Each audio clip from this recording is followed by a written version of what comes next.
तो मैं दुर्गेश फिर से हाजिर हूँ लेकर एक छोटे से टॉपिक पर। बायोलॉजी के इस स्पेशल क्लास में मैं आपको हर दिन एक नया डोज के साथ लेकर हाजिर हूँ। मैं अभी जिक्र करने वाला हूँ एक जेनेटिक्स के अहम टॉपिक्स पर, जिसका नाम है, एक छोटा सा बीमारी होता है जिसका नाम है डाउन सिंड्रोम। डाउन सिंड्रोम मैं जिक्र करता हूँ, डाउन सिंड्रोम क्या है। मैं इसको हिंदी में जैसे कि ये लिखा हूँ, इंग्लिश में एक मतलब एनिमेटेड वीडियो तैयार किया हूँ।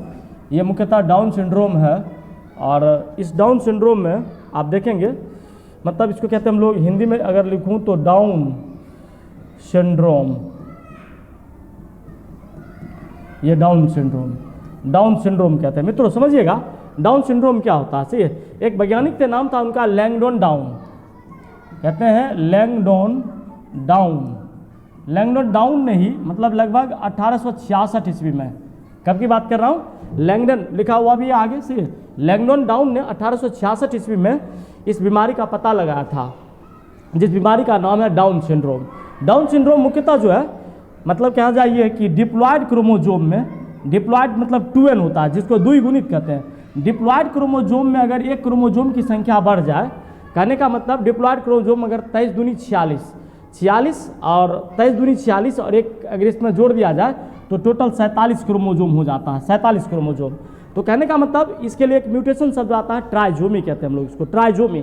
तो क्या होता है, डाउन सिंड्रोम में डिप्लॉयड क्रोमोजोम की संख्या में अगर एक क्रोमोजोम की वृद्धि हो जाए तो वह व्यक्ति जो है डाउन सिंड्रोम का शिकार हो जाता है। लैंगडोन डाउन ने इसे सर्वप्रथम बताया था। देखिएगा, इसको हम लोग ट्राइजोमी भी कहते हैं। ऐसे बच्चे जो है जो डाउन सिंड्रोम से ग्रसित होते हैं, ऐसे बच्चे को हम लोग ट्राइजोमी भी कहते हैं। क्योंकि देखिएगा ना, इनका अगर लक्षण देखा जाए तो इनका सिर जो है गोलाकार होता है, माइंड जो माथे हेड होते हैं वो गोलाकार होते हैं, और मुंह देखिएगा अक्सर खुला ही रहता है, आंशिक रूप से मुंह जो है खुला ही रहता है। वहीं अगर रूप अगर मतलब शरीर की बात करें तो कद जो है थोड़ा छोटा होता है। जीभ देखा जाए तो जीभ जो है अक्सर मोटा होता है, से जीभ की लंबाई भी बहुत थोड़ा सा बड़ा निकला हुआ रहता है, हमेशा जो है माउथ खुला ही प्रतीत होता है। जैसे कि मैं ये देखिए मैं एनिमेशन दिखाया हूँ, the single prominent chromate the fifth finger and that the curved to the inwards. देखिएगा आप, जो हथेली जो होता है, इनका हथेली बहुत छोटा होता है और इसमें जो है कर्व लाइक स्ट्रक्चर से ये बहुत ज़्यादा हुआ करते हैं, जिस तरह से मैंने ये दिखाया। सही है। फिर अगर मैं दूसरी बात करूं, white shorts on the colour in the part of the eye. से आँख के कलर जो है उनके थोड़ा डिफरेंट टाइप्स होते हैं, आप देख के उनको आप देख के बता सकते हैं कि सही है, ये जो है मतलब मुख्य रूप से इस तरह से होते हैं, डाउन सिंड्रोम के शिकार होते हैं। इनके अगर मैं कान की बात करूं, डाउन सिंड्रोम से शिकार वाले व्यक्ति का, तो उनका कान देखिएगा छोटा छोटा होता है, स्मॉल ईयर्स होता है। सही है। वहीं अगर माउथ की मैं बात करूं, इस माउथ पोर्शन का, तो मुख भी जो है, माउथ भी जो है बेसिकली मतलब छोटा ही होता है, ये माउथ की बात कर रहा हूँ। सही है। और widely separate by the first, the second, thirds and toes the increasing the skin sun. देखिएगा, मैं टोस की बात कर रहा हूँ, जैसे कि जो मतलब पैर पर चलने पर नीचे जो पैर का सबसे नीचा पोर्शन रहता है, यहाँ की मैं बात कर रहा हूँ, इस पर आप देखेंगे बहुत सारे चिन्ह बने हुए रहते हैं। यहाँ की मैं बात कर रहा हूँ, इस पर बहुत सारे चिन्ह बने रहते हैं। डाउन सिंड्रोम का ये भी एक प्रतीक हो जाता है। Decreases the muscle on the tone the birth. जब बच्चा जन्म लेता है तो उसके मांसपेशियों पर देखिएगा बहुत सारा से स्कर्व, एक मतलब स्केचेड चिन्ह बना रहता है, वो एब्नॉर्मलिटी को दर्शाता है। Excess skin at the napes for the neck. सही, मतलब अगर मैं गर्दन की बात करूं यहाँ पर से, तो देखिएगा मैंने स्किन के ऊपर चर्चा किया, गर्दन देखिएगा तो गर्दन बिल्कुल छोटा ही रहता, बिल्कुल छोटा रहता। सही, जो डाउन सिंड्रोम से ग्रसित व्यक्ति रहता है उसका।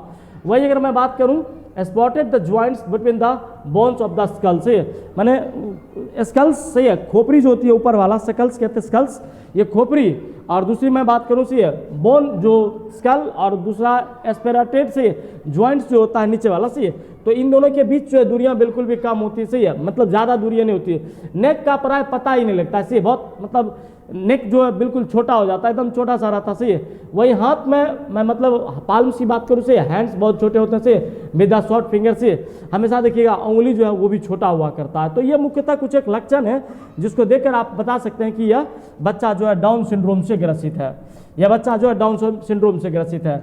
अगर छोटे से और से बात करूं कि डाउन सिंड्रोम में और होता क्या है, तो डाउन सिंड्रोम में देखिएगा तो मुख्यतः इसमें हृदय दोष आता है। सही है, मैंने हार्ट में प्रॉब्लम चलता है। सही, ऐसे व्यक्ति को, डाउन सिंड्रोम से ग्रसित व्यक्ति को मैं हिंदी में लिख दिया हूँ, श्वसन संबंधी बीमारियां अक्सर आती है। सही है, मैंने सांस लेने में इनकी श्वसन संबंधी बहुत सारे डिजीजेज होते हैं जो मुख्यतः होती है रहते। सही है, मैंने अभी तुरंत बताया था कि हथेली बहुत छोटी होती है। सही है, अगर मैं बात करूं सही है डाउन सिंड्रोम में, तो प्रत्येक 600 बच्चों में देखा जाए तो एक बच्चा जो है डाउन सिंड्रोम का शिकार होता है।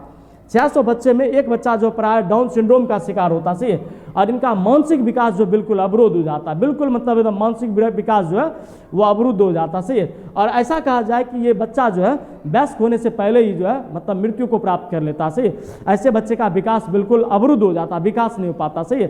और मुख्यतः डाउन सिंड्रोम से ग्रसित बच्चे में देखा जाए से, मैंने अभी जैसे चर्चा किया कि 2n+1 का कंडीशन होता सी, जिसको हम लोग ट्राइजोमी कहते हैं। सही है, ट्राइजोमी कहते हैं, ट्राइजोमी। सही है, ट्राइजोमी म्यूटेशन में हम बताएंगे उत्परिवर्तन का एक स्वरूप होता, प्रकार होता है। सही है, तो ट्राइजोमी होता है 2n में। अगर मान लीजिए अगर n का मान अगर हम लोग 23 दे दें लेके 2 × 23 दे दें लेके +1 कर दें तो 23 दूनी 46 हो जाता। सही है, 46 प्लस अगर 1 किया जाए तो मुख्यतः देखा जाता तो 47। सही है, तो डाउन सिंड्रोम से ग्रसित व्यक्ति में देखा जाए तो 46 क्रोमोजोम की जगह कितना होनी चाहिए, 47 क्रोमोजोम हो जाती है। सही है, अब 47 क्रोमोजोम हो जाती है तो इसका मतलब हुआ क्या कि एक क्रोमोजोम की बढ़ोतरी हो गई। तो एक क्रोमोजोम की जो ही बढ़ोतरी होती है शरीर में, त्यों तो जो है नए नए नियम का, सही है, नए नए कैरेक्टर शरीर में आ जाते हैं। सही है, जिसके कारण वो बच्चा देखेगा हमेशा एबनॉर्मलिटी का शिकार हो जाता। सही है, और ऐसे बच्चे का जो है वो भविष्य, सही है, पहले ही अधर में चला जाता। सही है,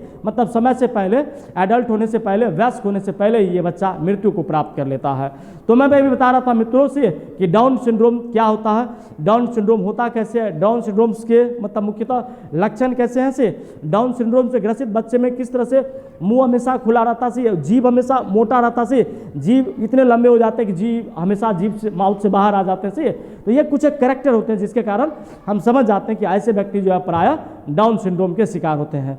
मैंने बताया था दोस्तों कि ये डाउन सिंड्रोम को स्पष्ट करने वाले वैज्ञानिक का नाम लैंगडोन डाउन थे, जिन्होंने ही डाउन सिंड्रोम का सर्वप्रथम पता लगाया। ठीक है मित्रों, तो मैं आशा करता हूं कि आपको डाउन सिंड्रोम के बारे में ये अच्छी जानकारी प्राप्त हुई होगी। आप डाउन सिंड्रोम जो है यह जेनेटिक डिसऑर्डर ऐसी है, अनुवांशिक रोगों से संबंधित एक ऐसी बीमारी है ऐसी जो मुख्यतः जो है बच्चों में धरती है, जो मुख्यतः बच्चों पर यो प्रभावित करती है। तो मैं आज इतना ही डाउन सिंड्रोम के ऊपर मैं चर्चा करता हूं, फिर मिलते हैं अगले वीडियो में। तब तक के लिए नमस्कार, थैंक्स फॉर वॉचिंग।